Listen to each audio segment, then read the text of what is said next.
And we are live. It's your friendly neighborhood film watchers. It's Frankly Football in the building. I am your humble host, Brandon, and I got my man, Honey Grand. Set it off, Chris, with me. How you feeling tonight, Chris? Man, we, looking like the dynamic duo, hats up, because we trying to, be low profile, but let people know, this is draft season, Yes, you sir. know, and we're not trying to be like Cat Boy Stephen Jones, but we just rocking the Mhm. caps, so, you know what I'm saying? Showing love to our Cowboys, man. And we're going to talk about the most versatile, explosive position on the field and the mandatory need for not only our Dallas Cowboys, but across the NFL, man. You need to have explosive playmakers in space. And we're going to talk about the wide receivers tonight. Absolutely, Chris. Absolutely. And I think that the wide receiver position this year is very deep. You might not have your Jamar Chase, you might not have your CD Lamb, your Justin Jefferson, etc. But I think that if you're looking for, maybe a low end one, or, there's a multitude of high end wide receiver twos this year, you can take your pick and be very satisfied. Absolutely. Um, I think, absolutely. and I think that there's a ton of them this year, to where you can just pick a apple off the tree, and just have what you need, you know. I think also it's almost like skinny dip, man. You can build it the way you want to. You know what I'm saying? You may want a little vanilla, you may want a little chocolate, you may want strawberry, you might want to go and Mm, do a swirl. There are so many different guys that have so many different things they can do. So I think this is, like you said, a huge um opening for wide receivers. I mean, let's be honest. Probably the best receiver in the draft didn't go to the third round in mm, last year's draft, and Mr. George Pickens. Can yeah. we be assumptive and say he was one of the top tier wide receivers? So it's not mandatory if you don't get your guy in the first or second round that you won't go and find you a gem in this draft. So I definitely am all for that. Absolutely, man. Absolutely. So let's get into it, Chris. Let's get into it. Okay. All right. Do you want to talk about the guys at the top of the draft, or do you want to get into like a personal guy, a guy that is near and dear to your heart? What do you We'll, want to we'll, where do you we'll want to hold. dip your chip 1st? We'll hold off on the guy who's near and dear to my heart. Mm-hmm. I have a infatuation for wide receivers. Yeah, Um uh of course. I I have a love for him. But I think I always like to look at guys who win the Bolitnikoff Award. The Yeah. Bolitnikoff Award goes out to the best wide receiver in the country. Those are guys who you say they have great productivity in college, and they transition they try to see how they transition to the NFL. Sometimes Bolitnikoff winners are guys who are just they're in the right place, right time, and then Mm-hmm. other guys are just more talented. But a guy who I was anxious to see how he would turn out and how he would go on boards, man, is the Mm-hmm. wide receiver out of USC, Jordan Okay. Addison, Bolitnikoff Okay. winner of the year of 2021. He was 21, yeah, because he played 22, so he's going to 23 draft. 2021 Bolitnikoff winner Jordan Addison out of USC. Okay.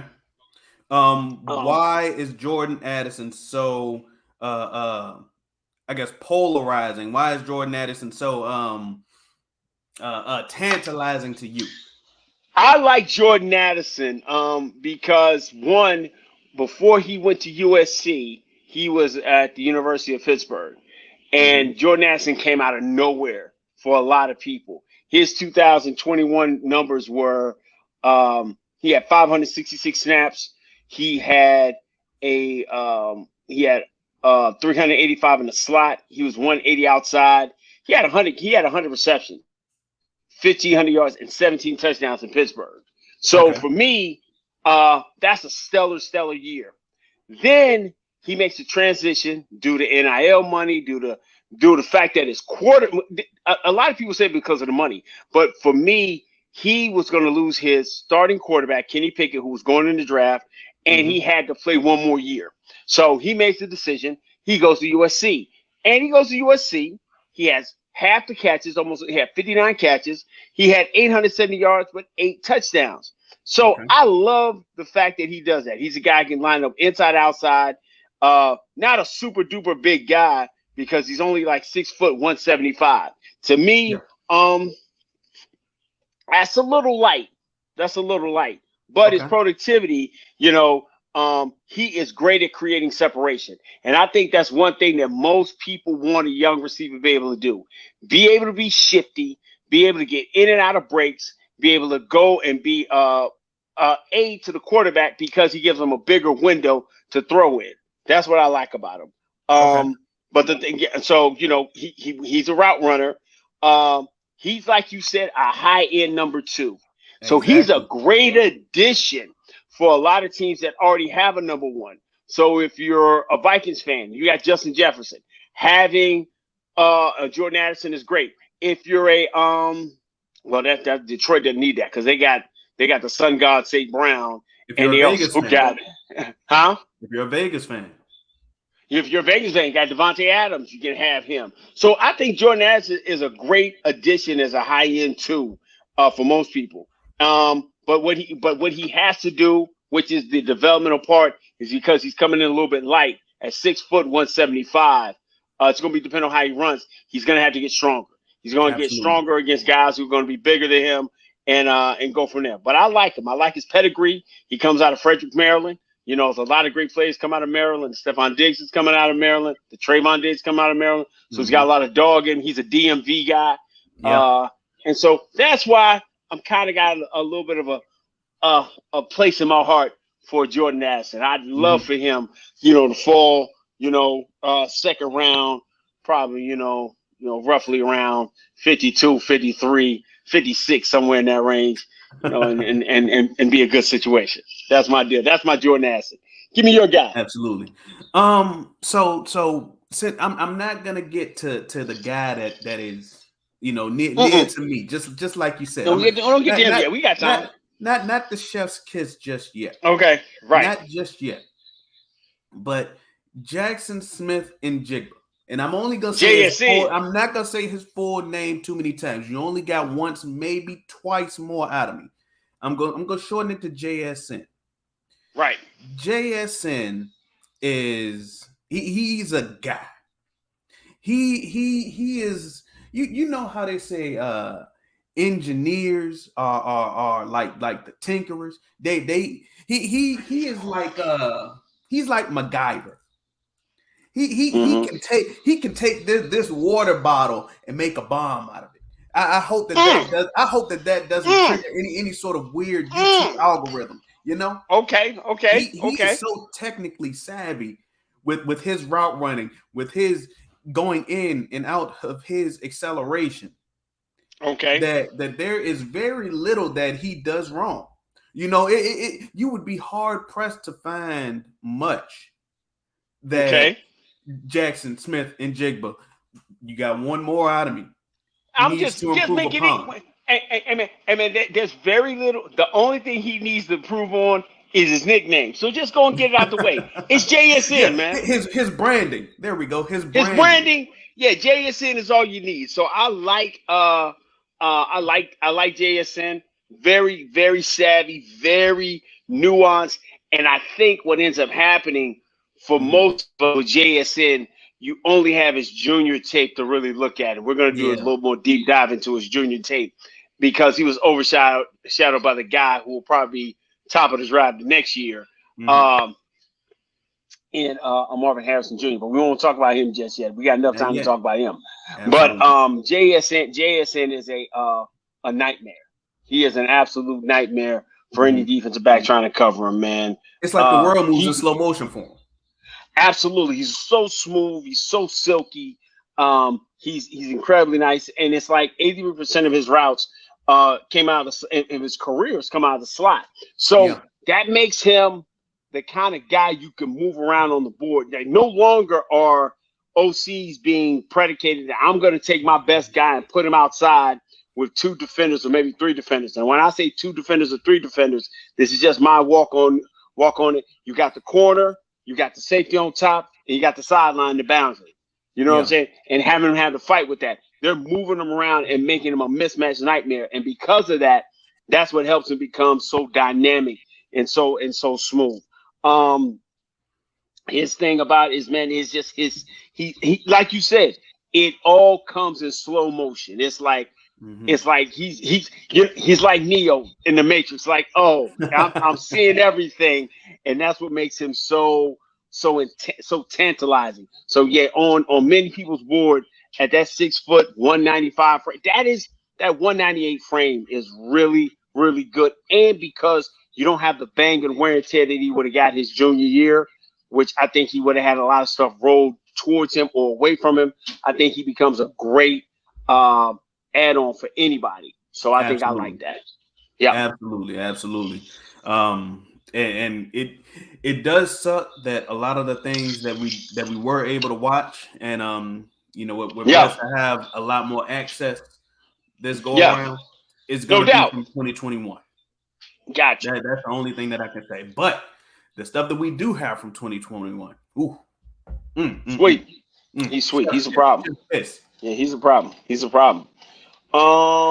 Let's go with a guy, man. I still don't want to get. Let's go. I'm gonna go to one of the guys who you don't like. I'm gonna go to a guy you don't like. Okay, LSU, Kayshon Boutte.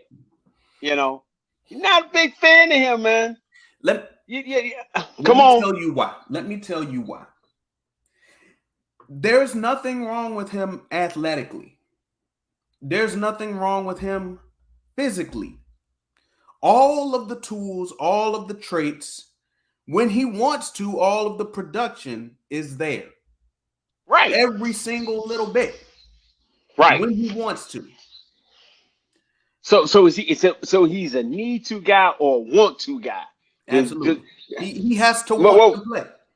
He's got to want to play. Yeah. Okay. But sometimes he don't want to play. That bothers you. It bothers me immensely because he is the only player that could have what excuse me, because I shouldn't say this. He is the player that has the most upside in this draft. Okay. It disconnects up here. Okay. It disconnects up here. We are both fans of the Dallas Cowboys, and this is not a Cowboy show. Right. This is not a Cowboy show. But you may remember a player by the name of David Irving. Dallas Cowboys player, picked up by the Cowboys as an undrafted player. And then, due to him having some gardening issues, he did not last long. He was a good gardener. He just was growing the wrong stuff. And at the time, it was not consumable for the American economy and consumer on a legalized basis. But that's neither here nor there. You know what I'm saying? And then he went to Kansas City. That didn't quite work out. I think he was only there for one season. And then he went to the then Oakland Raiders, where he didn't last a full season. Right. So you're saying David had an issue with he liked what football brought to him. Yes. He didn't love football. Yes. And I have those exact same questions about Kayshon Boutte. It's Boutte. It's not Booty. It's Boutte. Now, when he's on, no. When he's on, he's Boutte. Yeah. When he doesn't play with your passion, he's Booty. Yeah. Okay. I think that's the one thing we can say about him that we can both agree on. He turns it on and turns it off. He's played our requisite number of games. We feel like he's played 27, almost 30 games in NCAA football. So we've seen a lot of good football, but he's never been able to put it all together to give us that high end 800-yard season. I think if you can get to the league, and we'll probably go do a dive on that. If you find a receiver who can go to the league in college, he's done 800 to 900 yards consecutive seasons. That can translate to the NFL. Yes. So he's been right underneath that during his time in college. So that's the one question we got about Kayshon. But I love his size. I love his size. He's already that 6 foot 205. He's violent. He's a hard tackle in the field. So I love everything that Kayshon brings. He's got some off-field dirt, so I kind of like a little, I like that kind of guy. A little bit later in the round, little as our boy Voch would say, gun under the seat car. You know, he had some things going on in college that they asked him to go ahead and leave. But it wasn't him by himself. You know what I'm saying? But I definitely like that. Yeah. You know, and you know, and like Joe said in the comments, I mean, like Stevie Mack said in the comments, yeah, it's a little crazy, but he wasn't by himself. So, but you know, folks at the job didn't get fired, so I'm not holding that over that young man. And go from there. So Kayshon Boutte, I like that.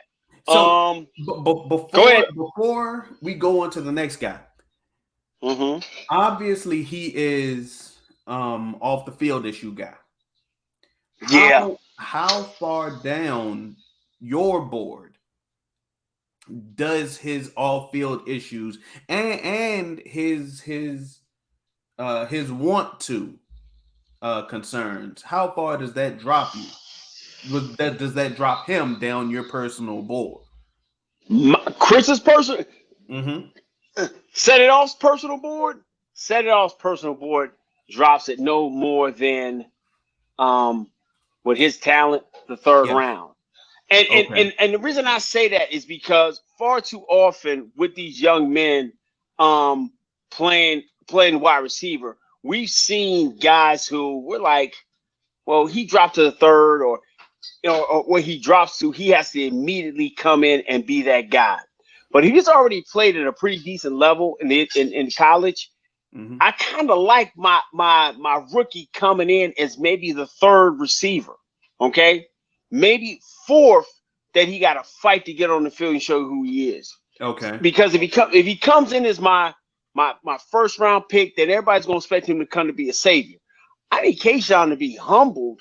I think he's been humbled a little bit the way he left LSU, and he'll come in hungry, and I think he'll come in violent, and I think he'll be a huge addition to any's team because he'll have to start from the bottom. He'll probably have to be a special team guy. He'll have to fight for reps. He'll have to go show he's that guy, and I think that's definitely something. So third, fourth round, I got no problem taking him there because because his first year or so, anything I get is a plus.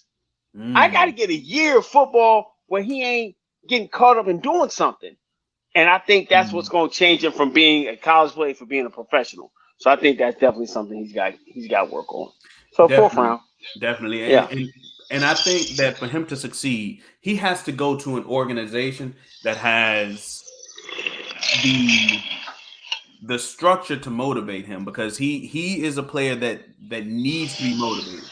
He can't go to a team that hangs loose and expects players to motivate themselves, or players to motivate players, or also a team that won't feed him the ball, to say it frankly, here at Frankly Football, because in situations where he wasn't fed the ball, you saw he was like, well, this ain't the game for me. And he half went up for balls. He didn't really extend as much, things like that. And in the next level, it's not gonna be it. He was able to. Yeah. Go ahead. No, see, so I think that comes from a product of environment of where he was at LSU. I'm gonna be known as a featured guy. I'm gonna do certain things. But I think when it's like when he's on, and when he's off, he's off. And I think he's got to be in an environment where there are other guys who are mature enough to say, this is how we work. And once he learns how we have to work together, I think he rounds out. And here's the thing. He's in a position where if he's a third or fourth round pick, he ain't got that leeway. He's got to go out there and perform and produce. And I think he'll be fine. I think he'll be fine. Yeah. So we talked about big, we dealt with Jordan Addison, transfer guy. We talked about JSN, injured guy, only having a junior year. Kayshon Boutte, little off the field, little getting it in where you ain't supposed to be getting it in. Absolutely. Let's deal with another guy. Let's go with as some would say, he's a 1 year wonder. 2022 Biletnikoff winner again, Jalin Hyatt, University of Tennessee. Tell me what you feel about him, B. Tell me what you feel. The thing about Jalin Hyatt You don't necessarily. Well, let me word it this way first. Some people think that he is only going to be a one-trick pony. You know, the 9 route threat. Okay. Because he had the 5 touchdown, what was it, like 264-yard game? I think if I'm spouting the numbers off of He obliterated Alabama. yes. That's all. Once he did that, I was talking to a young lad that I love dearly. Yeah, that guy's going to the league. Yeah, that guy's a first rounder after destroying Alabama. Yeah. And that's what he did. He is Will Fuller. He is Brandon Cooks. He is Deshaun Jackson. He is deep threat guy. That's what he is. He is a speed guy. Nice size, 6'1", 180, and he's got a gear. He can go track it. He can go get it. That's why I like Jalin Hyatt. That's what I like. Now, here's the thing. I also want to see if he can do more than just the 9 rounds. Yeah. I would love to see if he has. I mean, you can do overs. You don't have to do 9s. You can do overs. You can do crossing routes. I like nuance, Chris. I like nuance. Listen, I like making a DB run 70 yards and scared for his life. I like that too. Because if I've got him clearing a whole side out, then I got my steady guy coming underneath to yak yardage up the sideline. So I understand what you're saying. I think coming into the league and definitely when he goes to the compound. But the combine is going to be good. He's got to learn how though, because he's such a speed guy. Yeah. That what he does when people put their hands on him. Yeah. That's one of the things that most young receivers struggle with. They hand fighting, like they ripping, get your goddamn hands off me, waxing on and waxing off. That's something that he ain't do because people are always playing 7 to 8 yards off of him. Yes. But when he gets to the next level, I mean, them 7 to 8 yards go to 3 to 5.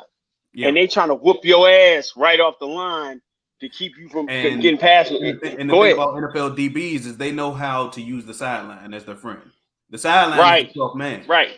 So they may use their hands and guide you right on out the play. Yeah, hey, escort him right over here to the water cooler. Mm-hmm. He hadn't seen a lot of press coverage in his college career. Okay. And so being a guy who has not seen a lot of press coverage, but he's played in a lot of games. This lets you know how fast this young man is. He in 35 college games, he only saw 62 press coverage snaps. That is speed. That's crazy, nasty, quick speed. And so Jalin Hyatt is going to be coming out, man. The one thing he's going to be able to run, he's going to be running 7. Yeah. He's going to know how to run an over. He gonna know how to run. He gonna know how to run those. So that's gonna be able to get him on the field. And I think he has the potential if he continues to work on the nuances of route running. And see, that's the hard thing about him not having to be a technical route running because he's been so fast. You follow me? Yeah. He's not had to learn how to run digs, speed outs, comebacks. Which we don't see a lot in Dallas. Back shoulders because he's been so fast. Yeah. You know what I'm saying? That's very true. So. I think that obviously he has his niche. He has his niche. He knows what he does very well. Right. And that's gonna get him a day 2 nod in itself. Not many guys are gonna have a 5 touchdown day. So much love to him. Much love to him. But, But me as a guy who loves nuance, loves a guy who can run a complete route tree, I would love to see him run more. That's just my nitpick on him. Absolutely. But absolutely. Can't hate it. Cannot hate it. No. We're not doing that. We're not doing that at all. Mm-hmm. All right. So we dealt with him. Yes. So we dealt with Jalin.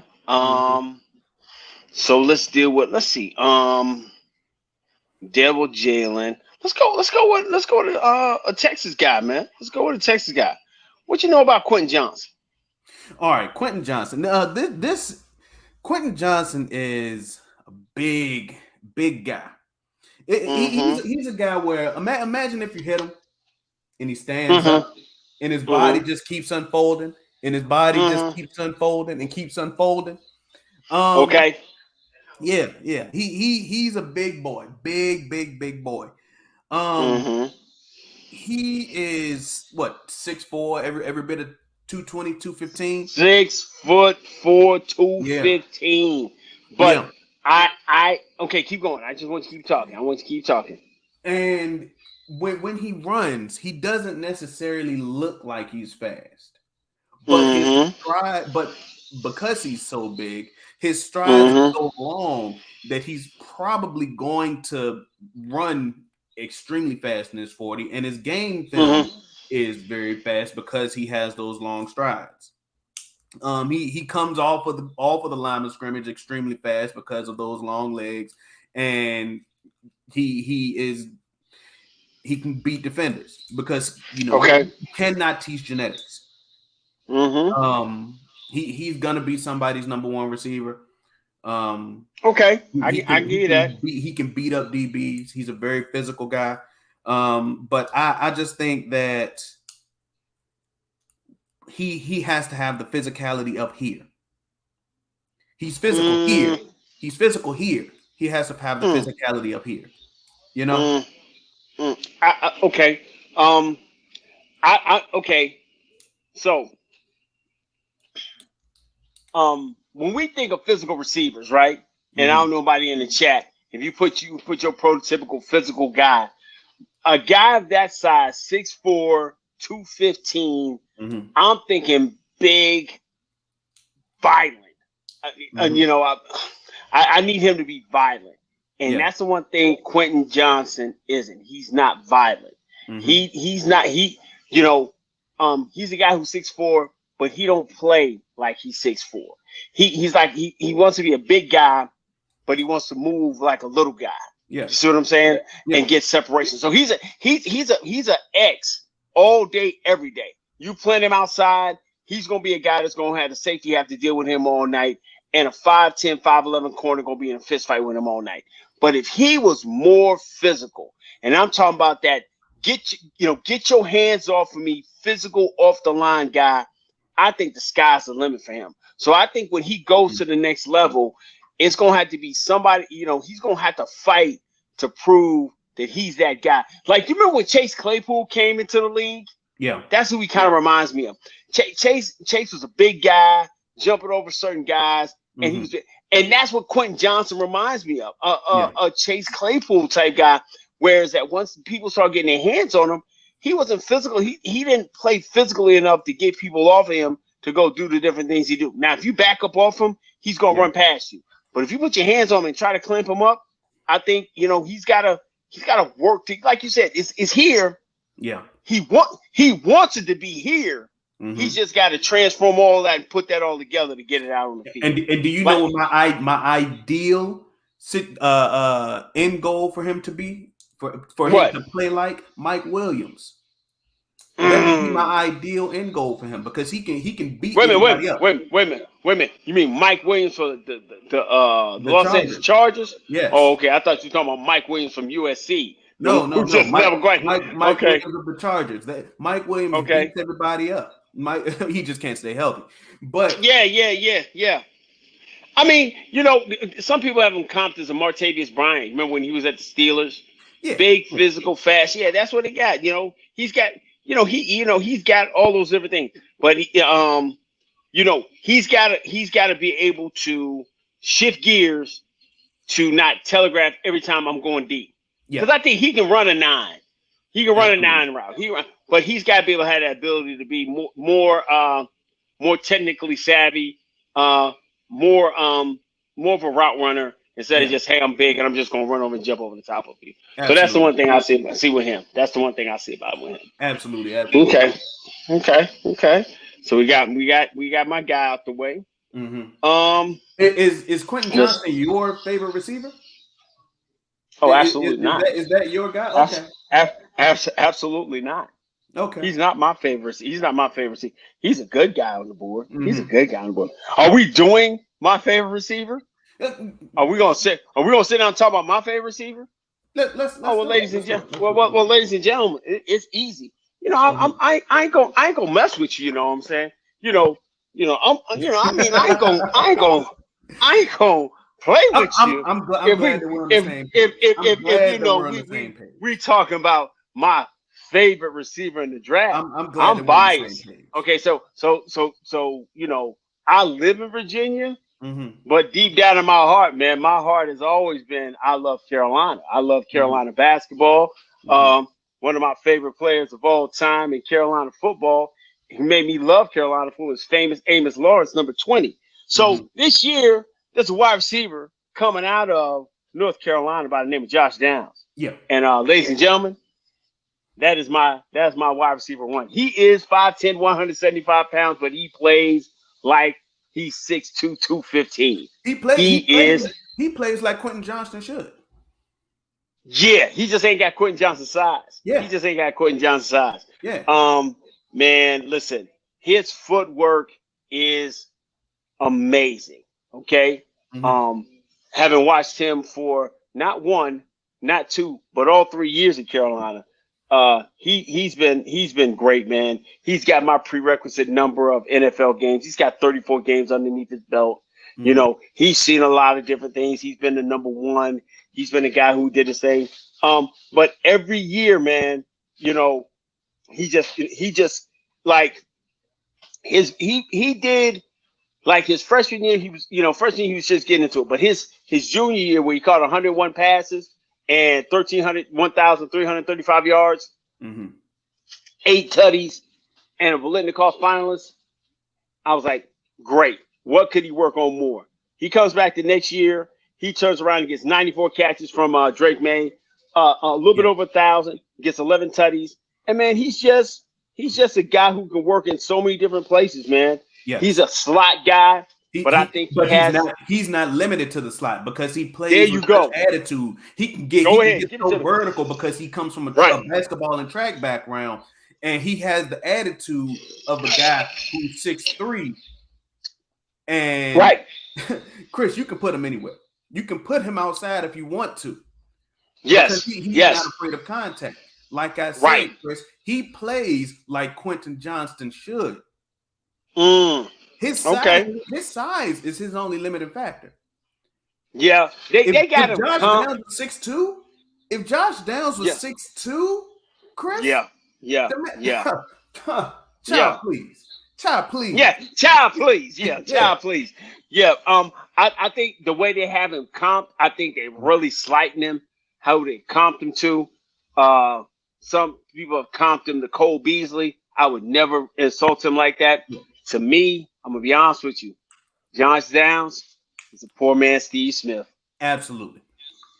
That's who Josh Downs. When I see Josh Downs, I think Steve Smith all day. Fighter. Savvy. I want him to get stronger so he can strengthen up that stiff arm. I want to strengthen up them biceps, work on that stiff arm, and beat people up. That's what I would love from him.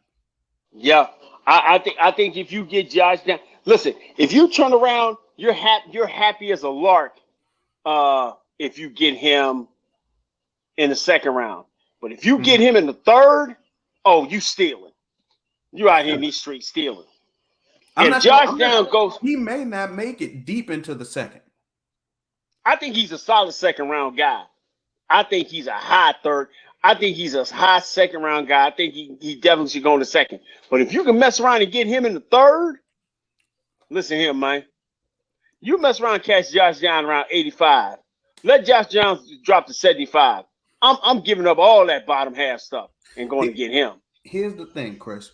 Josh Downs' skill set puts him right at around 40. Josh Downs' genetics is going to keep him right at around 50. I think we can, Go ahead. Josh Downs' skill set, once again, is going to put him at 40. Right at around his genetics. 40. I got you. You're going to keep him at 50. I got you. I understand. Yeah, and I like what you're saying. But that really does make sense.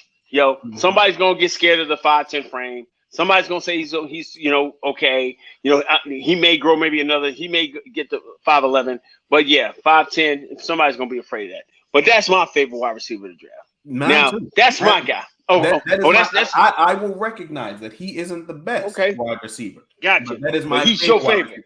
That's your pet cat. But here's the thing. I think that he got it the best up here. He got the what to. Gotcha. Don't nobody else want it more on each and every play than Josh Downs. I don't know. I mean, JSN. I think JSN. You would probably say the same thing. He probably wants it more. It's just you like the fight that you see out of Josh, and he's definitely gonna be. JSN got genetics on his side. He might have just as much want to, but JSN got genetics on his side. you can't teach that. You can't teach that at all. No, you can't. You can't. Okay, that's it, guy. Give me your. I already took one of your favorite guys. Give me your other favorite guy. So every year you have a small school guy, right? You have a small school guy that is going to be, the guy who takes the draft world by storm. I didn't expect it to come this fast.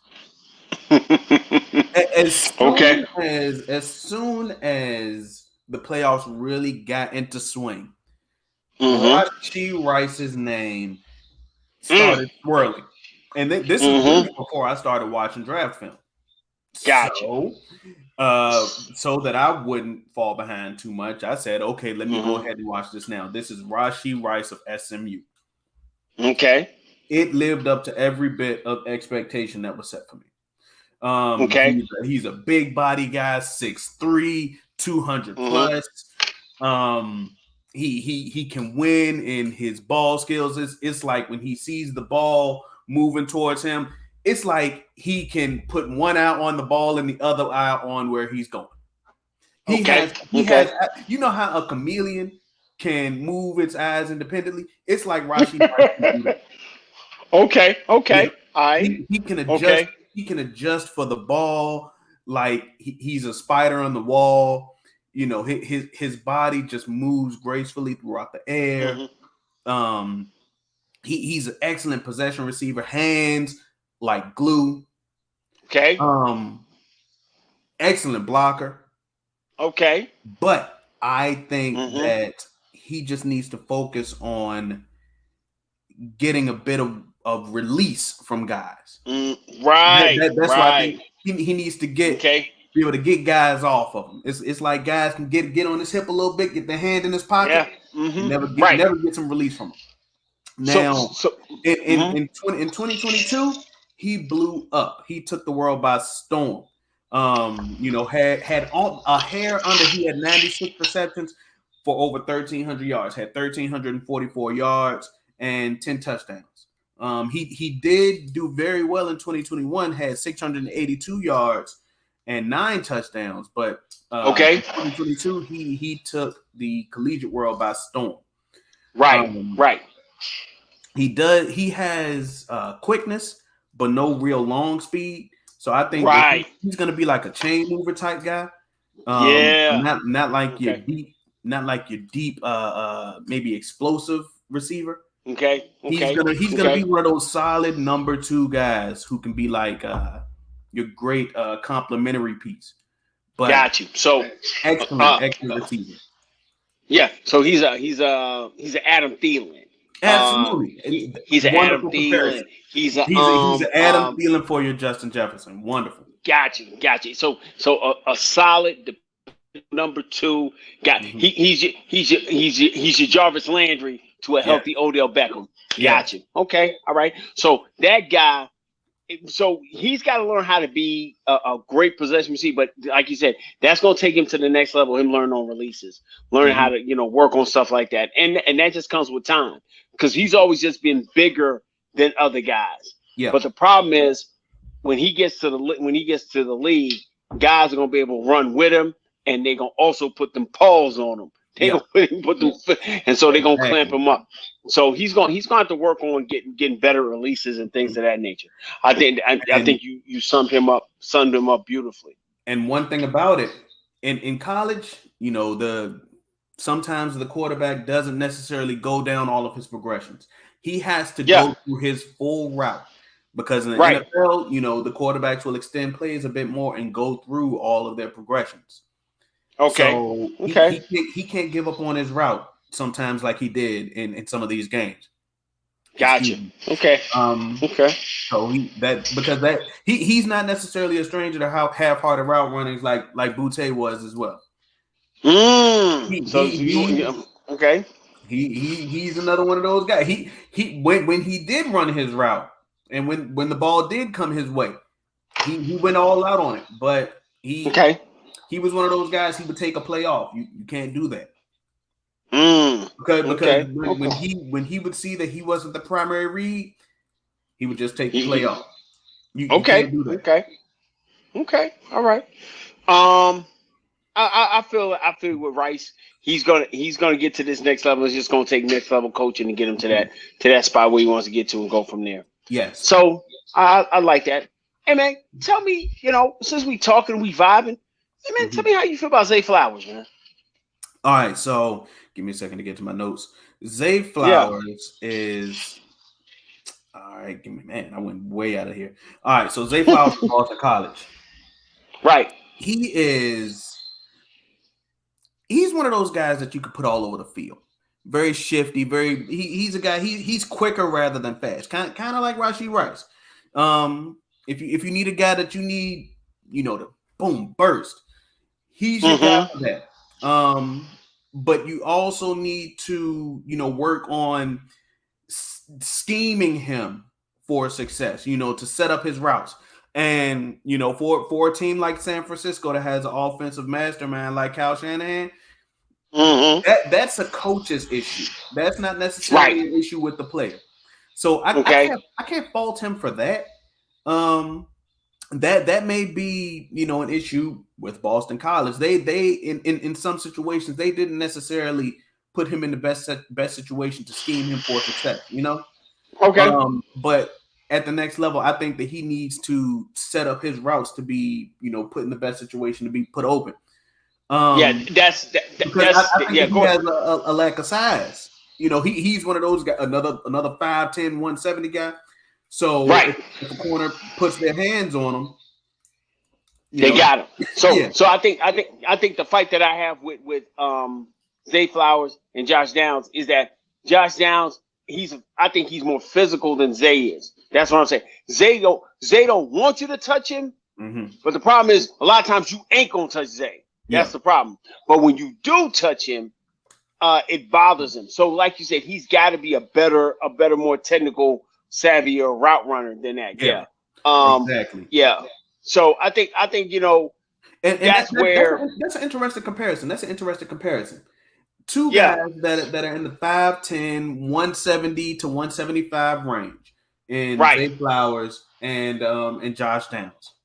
Right. When contact happens to one is like, all right, come here.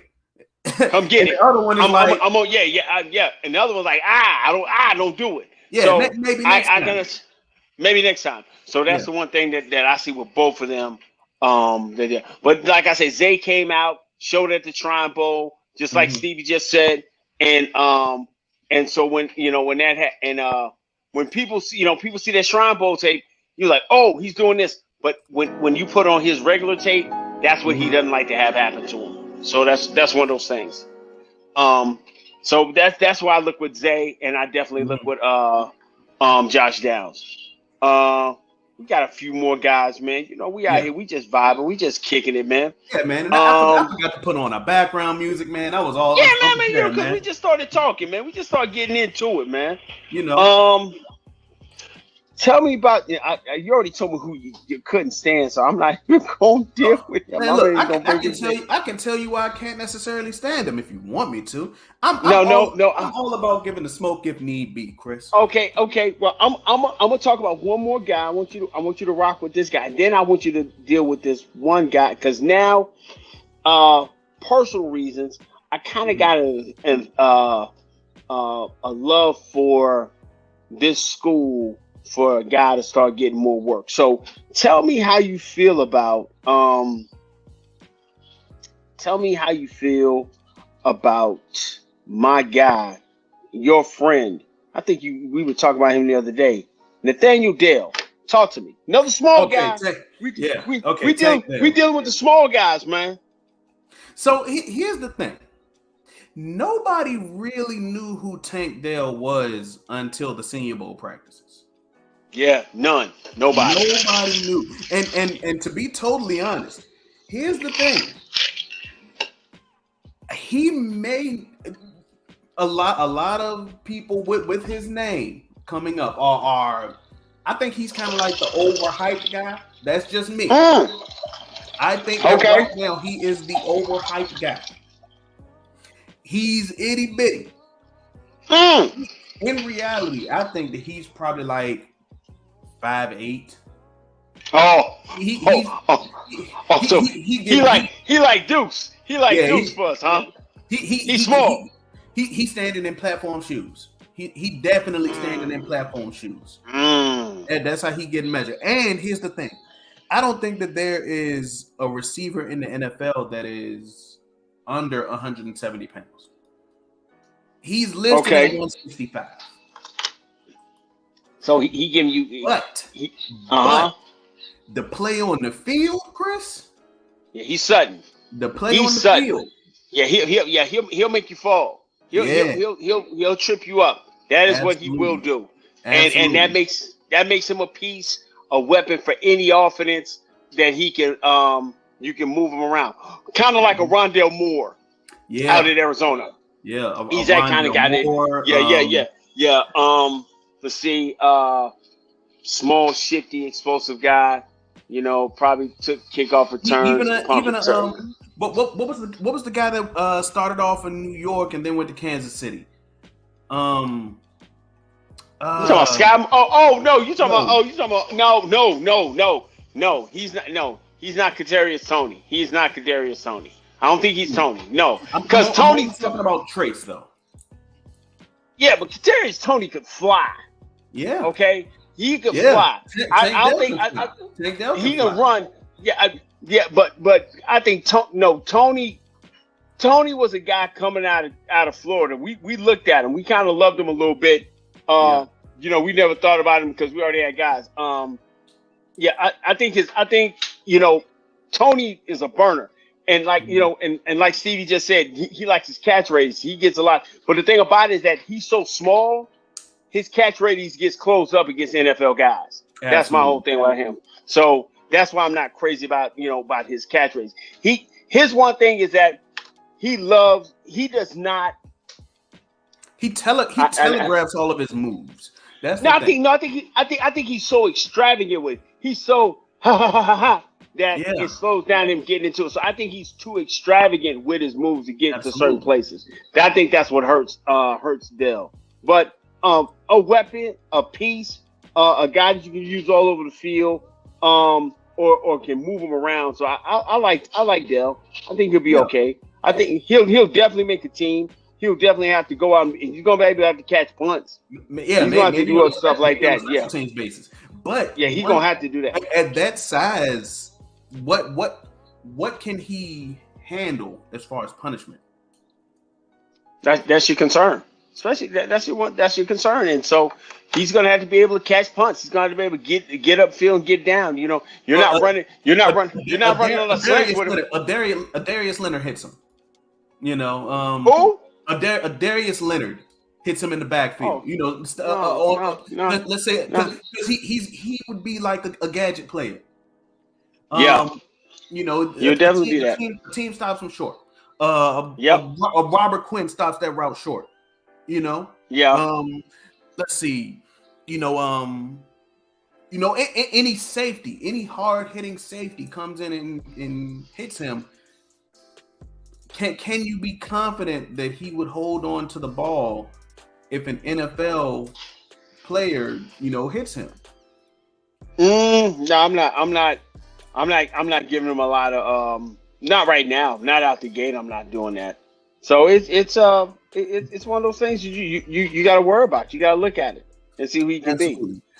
But one thing about it, you can't, just like you can't teach genetics, you can't teach speed. You can't. Every single team is looking for the next speed guy. Every single team. And they want to gain any advantage that they can. So Steve, you said break him in half? There you go, Stevie. Not in half. Good Lord, not in half, bro. hey man. But but that, like you said, the genetics of that is there. Yeah. I'm not gonna go on who you can't stand. I'm not dealing with him. Tell me about the kid from. No, I don't want to do that because we got to. This is a good, clean. It's a good, clean, wholesome show for the family. It's for the kids. We're trying to educate. So if we're gonna educate them, let's go to the guy who's probably gone to a school that nobody expected him to go to. Something about the wide receiver from Princeton. Yes. This is Andre Iosivas. It took me a little bit to figure out how to pronounce that name. Okay. And talk to me about him. I didn't learn about this guy until the Senior Bowl. That is what put Andre Iosivas on my radar. And on day one, he got beat up. Okay. He got beat up on them routes on day one. But on day 2 and beyond of those Senior Bowl practices, he shined. Okay. Because there was a defensive back that I like that was also in those Senior Bowl practices, Julius Brent. Okay. Iosivas gave him the work. He gave Brent, along with Brian Branch, the business. Okay. Yes, absolutely. All right. So he is not a small guy in any degree. He's 6'3", 6'4", 200 pounds. Yeah, okay. Okay. All right. And he got a pretty decent vertical, 39-inch vertical. And he looks like a guy who's very physical. I compare him to someone like a T. Higgins. That's what it might just be the uniform, looking a little Cincinnati. Cincinnati-ish. Yeah, Cincinnati-ish. Okay. He reminds me of a T. Higgins. He uses his physicality and speed to break away from DBs by choice or by force. They get to pick.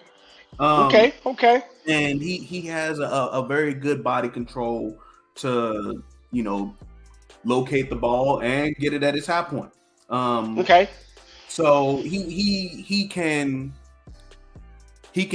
break away at his routes without necessarily losing his speed. He's a pretty quick receiver. I'm not going to say he's the fastest guy, but he's a pretty quick receiver.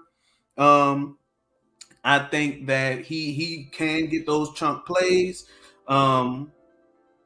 with his ability to be able to have big, strong hands because he is a big guy. And I think that stops him from dropping, those highly contested catches. Well, the thing that you're going to deal with where his level of play was, is he going to be able to, even it took him 1 or 2 days to get it. Is he going to continue to progress as a route runner, as a big body receiver? Does he just become, I'm big body red zone guy? Or does he turn into that guy who can be a possession receiver like Rice, be a matchup nightmare in certain areas? And that's only going to tell from the test of time. I think when we do a little bit more deep dive study on him, it's still going to be an anomaly because of where he played. You're not going to go get him.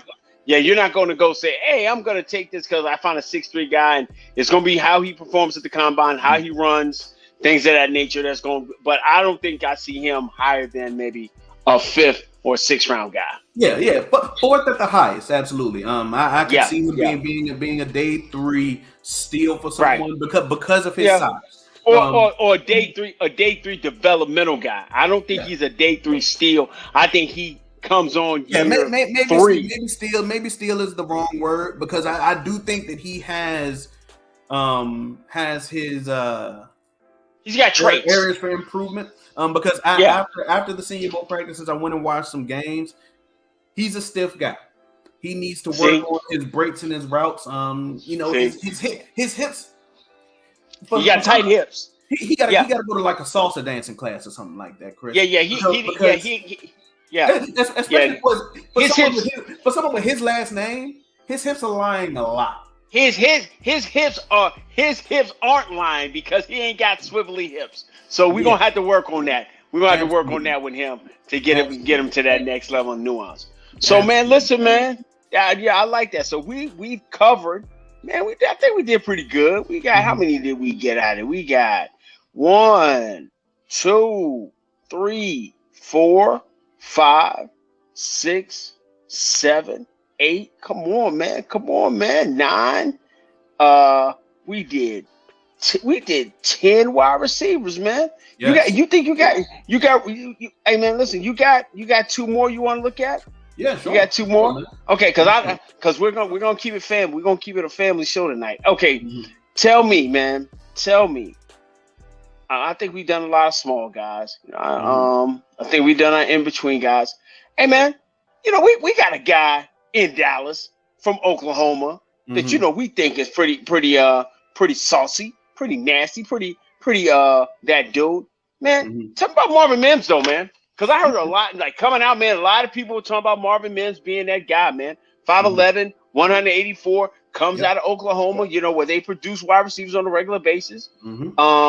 He's got the prerequisite number for Frankly Football for seeing with 30 he's at 37 college football games. And this year, he blew up, man. You lose, the quarterback whisperer at Heisman Trophy go-getter. You lose the head coach. You lose people. Brent Venables, a defensive guy.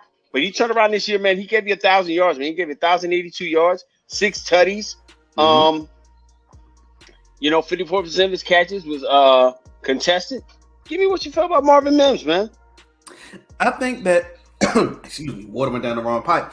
I think he's a guy that has like a similar situation to like Josh Downs. He's another guy that has that want to, and that causes him to play like above his weight class. Okay. He's a guy. He shows toughness and really shines as a blocker because I'm an Oklahoma fan, so I was able to see him. Okay, that's what it was. Okay. Yeah, so I was able to see him on like the television view really before I went and watched him. He was one of the first receivers that I watched.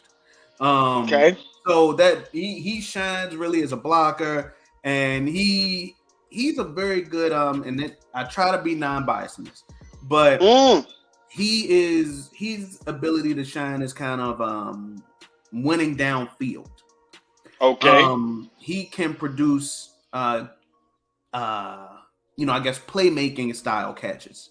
He averaged more 20-yard catches per reception. 20 yards per reception. There we go. In 2021 than in 2022. There we go. Okay. He does pretty good, with vertical separation. So he's kind of like a 9 and 7 guy. Okay. And he when he has to, track the football, whether it's in the air or, in awkward body situations, he does that fairly well. But here's the thing. He's a double clutcher, double catcher. Oh, so he doesn't catch the ball cleanly. Yes. Okay. In those situations, that will get batted down. That'll get you on the sideline, because if you got to go snatch them, you got to be in a position. So anybody who's watching is talking about, we there's a couple different ways you want to catch the football, but what you want to do is catch the front end of the football. Yeah, that's what he doesn't do well. He'll get vertical. He'll do, but he's not a front catcher of the football. So he lets the body get into his body, and that gives the opportunity for the defender to get his hand to it, and for it become with such speed that the ball comes off his body. So that's the one knock on Marvin Mims that I can honestly say, yeah, he's explosive. He has a lot of different things he can do, catch radius and things of that nature. But he's a guy that's a double. He's not sure-handed. And in the NFL, going to this next level, you got to be a guy who's on the jugs. You got to be a sure-handed catch guy. Yeah. You know, Now, that's so while I think that he has the ability to re-catch the ball, that's a right, good thing. That's a good thing, but it worked against collegiate defenders. I need right, to see how well that works against NFL defenders. That could right. result in some horrible turnovers, or it True. could result in some batted down balls, or it could result in Yeah, some, oh my God, what was that catches? You know, that it, happened. it, could, Right. it could go a lot of different ways. Absolutely. Absolutely. Well, I mean, Mhm. half of his catches were contested. Yes. Uh, and a lot of he didn't have a lot of routes that were um, you know, deep like it's a lot of stuff was like quick stuff. Yeah, he needs About to two way. expand his route tree. He doesn't have a really complex route tree, and he struggles against man coverage. Yeah. So that all comes with getting stronger, being more nuanced, being more explosive off the line. That's the thing with him. Okay, all right, let's go and get that Baker Dozen, man. You know, my guy that I've been looking at, man, that I like him a lot, man, and made me want to look at him more in detail, man, is a guy by the name of Jonathan Mingo at Ole Miss University.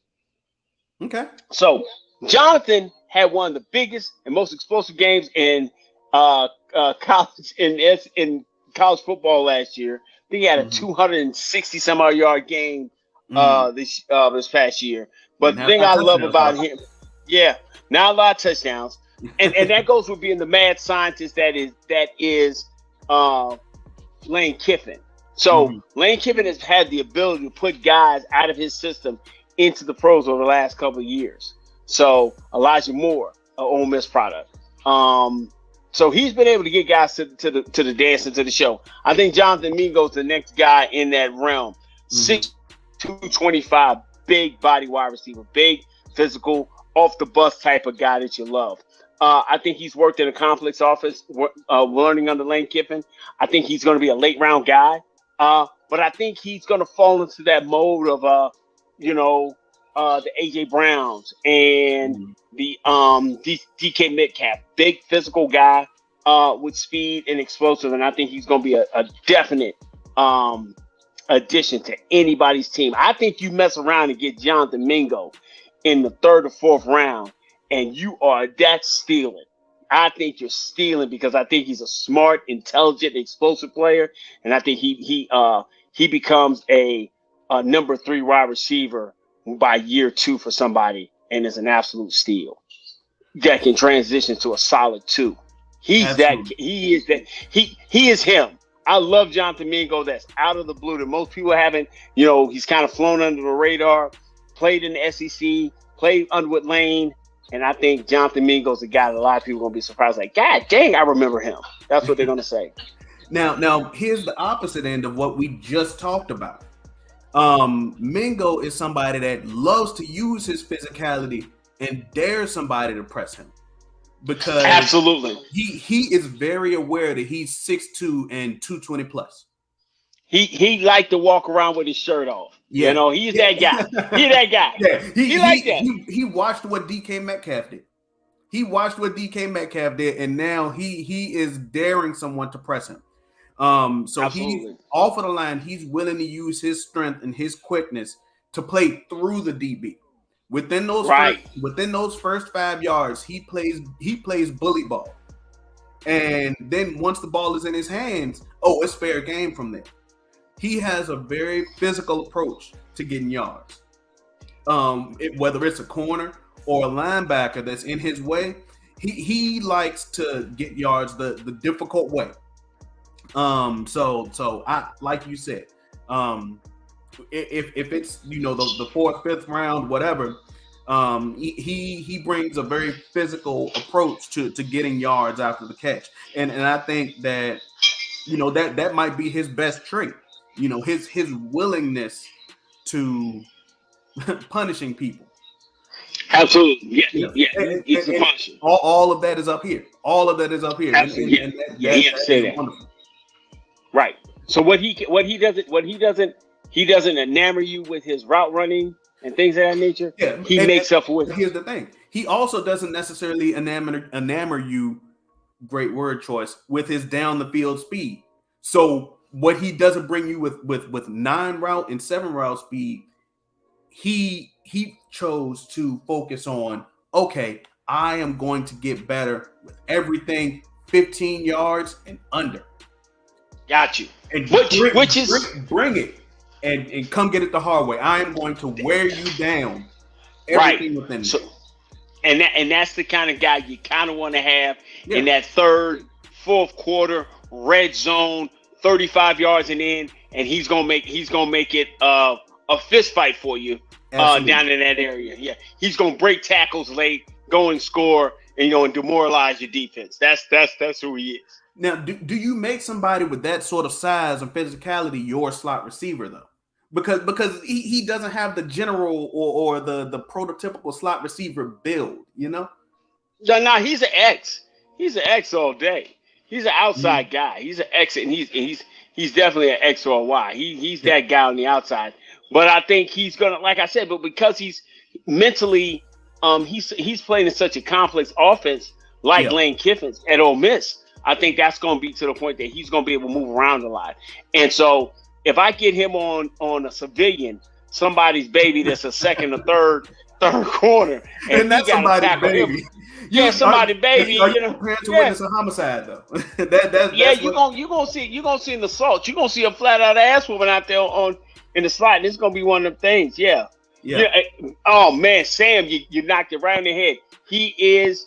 Yeah, he's an Anquan Bolden type. And you remember when Anquan came out of Florida State, and when he burst on the league, nobody wanted to tackle him, and that's what you want. And I definitely think Jonathan Mingo is a he's a day 2, he's a day 3 guy, man. And people gonna be like, God dang, he's such an addition to any football team, man. So I'm crazy about Jonathan Mingo. Yeah. He was some fun film to watch. He was definitely some. Definitely right. Because it was a lot of fighting in it.